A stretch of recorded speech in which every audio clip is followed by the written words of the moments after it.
Hi, Andrew Kramer here with VideoCopilot.net, and in this tutorial I'm going to show you how to use proxies inside of Adobe After Effects. Now, what is a proxy, you might ask? Well, a proxy is basically a lower resolution video or still image that is intended to temporarily take the place of a higher resolution piece of footage in your project. So, let me show you what I mean. I have this film out Cineon sequence provided by SMS Productions in Chicago, and it was shot with a JVC HD 100 HDV video camera, and then it was converted to film. Well, I just took a clip and converted it to a Cineon sequence so that I can demonstrate why this proxy business is important. As you can see, our composition is set to 50%, and this footage is huge. So at 100%, it's bigger than my screen here. So although I am working at a lower resolution to record this tutorial, but I digress. Now, in the composition settings, we can see that the footage is set to 1280 by 720. Now, high definition, like HD TV, as you can see, is actually 1920 by 1080, but luckily we're not at that point right now. So, that brings me to my next point, which is proxies. Now, sometimes we just lower the resolution of the project window and, that works, right? Well, not exactly, because we're still sampling from this 1.4 gigabyte piece of footage, which, let me remind you, is only 17 seconds long. So that's a big file for a very short clip, but trust me, when you're working with high definition, you need to work uncompressed. Anyway, for the purposes of this tutorial, we are just going to focus on this clip here, and what I want to do now is create a proxy for this piece of footage. And remember, a proxy is a lower resolution version of the same exact thing. So to make a proxy, I'm going to right click on my film out Cineon sequence, but you can do this with your footage and such.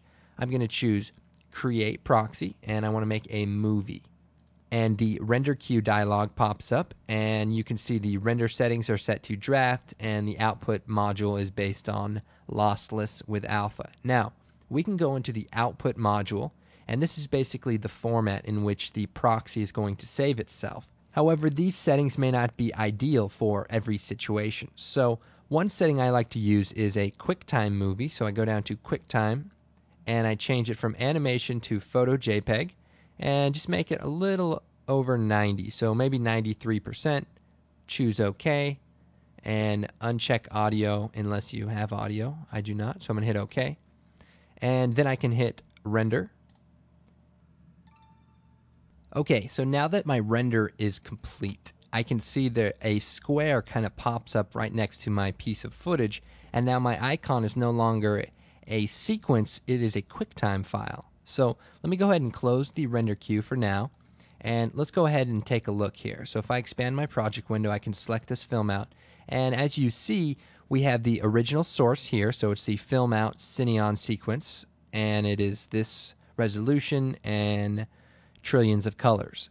Now our proxy is represented here called film out 3, and it is 640 by 360, and it's a photo JPEG QuickTime movie. So if I toggle this switch on and off here, it switches between our full resolution clip and our proxy clip.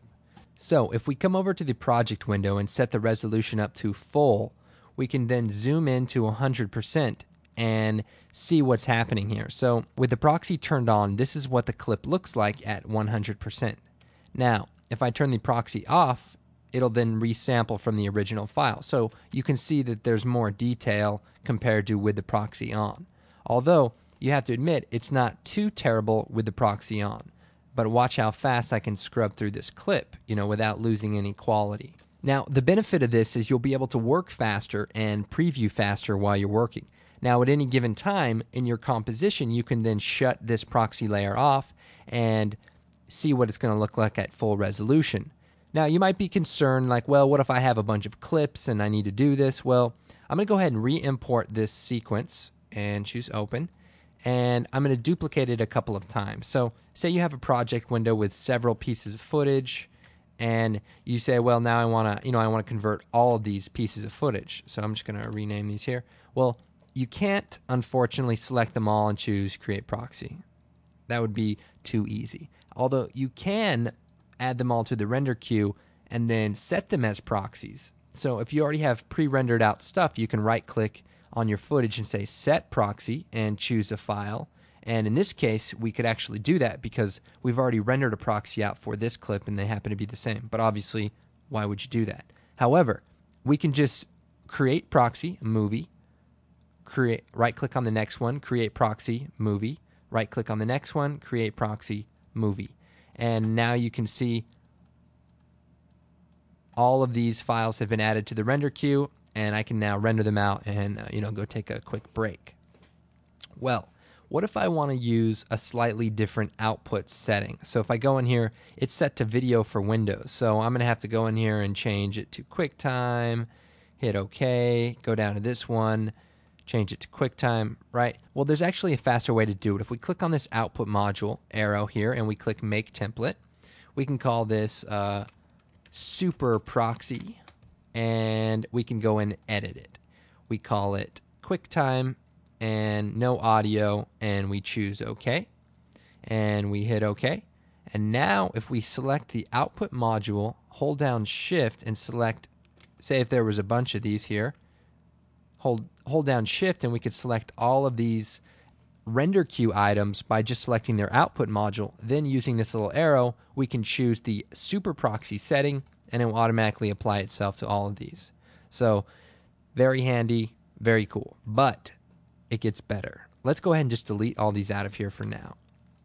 If I go to the Edit, Templates, and choose the Output Module setting here, I can then make some global changes to what comes up when I create a proxy. So, what do I mean? I'll show you. Movie Proxy Default is set to Lossless with Alpha. Well, if I change this to my Super Proxy, hit OK, now when I add my footage to Create Proxy, it is automatically going to be using that Super Proxy setting. Now, likewise, if we go back into the Template Output module, we can also change the movie default. So say I always use QuickTime. Well, I can make a new settings here, go to QuickTime, it's already set to the photo JPEG, and maybe I want the audio and I choose OK. And then I change my movie default to this untitled one. Actually, let's go ahead and name that QuickTime JPEG. And so it automatically sets it to the movie default. I choose OK. Now if I'm in my project here, I can choose Composition, Add to Render Queue, and it automatically uses that setting so you're not always going in and changing your setting every time you add something to the render queue. See, these are time-saving tips. Oh, another one. I didn't learn this for a while. It's awesome. You ever have a render that dies or doesn't finish or something weird? Well, you can go back into the project, add to render queue, reset the settings, or just select the name, hit Control-D, duplicate, or Apple D or whatever, and it'll duplicate it and reactivate it. So this proxy one here at the top, I've already rendered it out. Well, if I select it, Control-D, bam, it's ready to go again. Sometimes you might have to go in there and reset the start and end duration, whatever. Now, let's go ahead and close these out. So anyway, you get the idea. Now, there's a couple side effects / limitations / things you should think about. So if you're working with a proxy that's half the resolution of its original file, you want to work at half resolution. Since you're not going to be seeing extra pixels, you might as well not render the extra pixels. So let's go ahead and turn the proxy back on for the QuickTime. Now, look at this thing, blazing fast. And if you'll notice, I'm using adaptive resolution. Generally, when you're working at such high resolution HD images and compositing, the OpenGL can be a little overwhelmed. Now, there's a couple little things I want to point out also, and that is when you're working with proxies, you don't want to do motion tracking on the proxy. So if I select this clip, choose, actually go to my workspace, motion tracking, it's not going to be good if I try tracking a point because it's going to track this clip here. So I want to go ahead and change it off and then do my motion tracking and all would be well. Watch here, I just analyze forward here. Okay, well, here's a slight problem, and that is my composition is set back to full resolution. And the reason why is After Effects changes your composition to full resolution while it's tracking, obviously, so that it has its higher resolution source. But the problem is you're supposed to be working at half resolution when you're using your proxies, and now you're going to be like, gosh, why is it so slow now? And that's because After Effects took the liberty of changing your resolution settings. So watch After Effects. Then also you want to make sure you're careful about your time controls, and you want to use half resolution there, or automatic, which will read the composition setting. Now, when you render out your final video, you don't want to use the proxies. You want to use the high resolution, full resolution clip. Likewise, while you're compositing, you may want to, toggle between, full resolution and the proxy, just to make sure that, certain frames are right on and, edges or whatever match up. So when you're rendering it out, add to render queue. You'll notice in the render settings, proxy use is set to use no proxies. And I believe that's by default. So that's generally what you want to do, because proxies are lower resolution and you don't want to do that. So anyway, this type of a setup is certainly ideal for doing color correction, compositing, and pretty much anything you would do in After Effects when you're working at this resolution. All right, well, thanks for watching. I'm Andrew Kramer with VideoCopilot.net. Check us out.